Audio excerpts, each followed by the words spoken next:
Okay, now we're going to put the pieces together and we're going to use linear approximation of the given quantity. And here are the steps. So you're going to identify what the original function would be. And you're going to find the derivative, you're going to identify the original x value, and you're going to determine the change in the two x values. Then, once you do that, you're going to plug it into the linear approximation is equal to f of x plus f prime of x times delta x, or the change in x. So this right here means the same as that.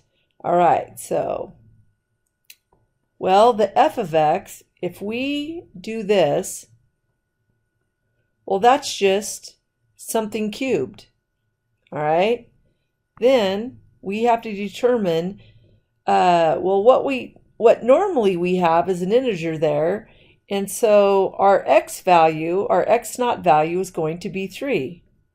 Then you're going to find the derivative of x cubed, which is 3x squared, and you need to find the change in the delta x, which is 3.01 subtract 3, which is 0.01, or 1/100th would be another way to say that. Then you're going to plug everything right in here. So the f of x, and you're going to plug the values in, is we have 3 cubed plus 3 times 3 squared times the delta x, which is 1/100th, which is about 27 plus, well, 3 squared is 9. 9 times 3 is 27. 27 times 1/100th is 27 over 100. Well, here are two fractions, so multiply top and bottom, that invisible 1, by 100, and what you end up with is, that's 2700 plus 27 all over 100, which you can then divide by 100, and that linear approximation is about 27.27. All right, let's try another one. All right, so identify the original function. Well, that's the cube root. I'm going to go ahead and write it like this instead of the cube root.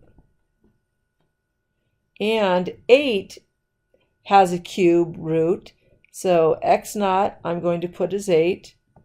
And then when you find the derivative of that function, I did it right here. Well, when we put it to the 1/3, the 1/3 comes down in front, like I did here, and then 1/3 subtract 3/3 is negative 2/3, which you could then bring down and write like this, or you can write it like this: 1 over 3x to the 2/3.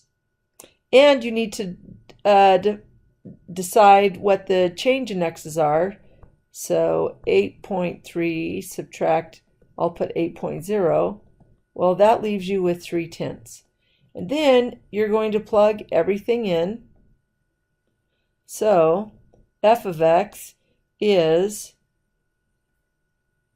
the cube root of 8, which by the way is 2, plus f, let's see, 1 over, well, if we put an 8 in there, the cube root of 8 is 2. 2 squared is 4. Well, 3 times 4, so that's going to be 1/12. I'll put that right here. No, I'll do the delta x times 3/10. There we go. So this, darn it, this was 1 over 3 times 4 times the delta x, which is 3/10. Well, this was 12. 3 and 12 can cancel to 1 over 4. 4 times 10, so we've got 1/40th. And that's actually a plus sign. So I'm going to multiply top and bottom by 40.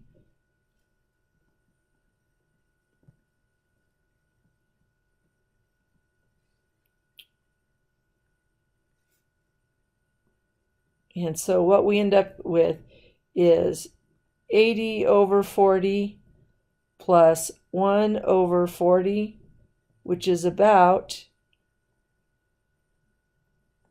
81/40. And then you could simplify that to a decimal. It's going to be just a little bit more than 2. All right, that's it.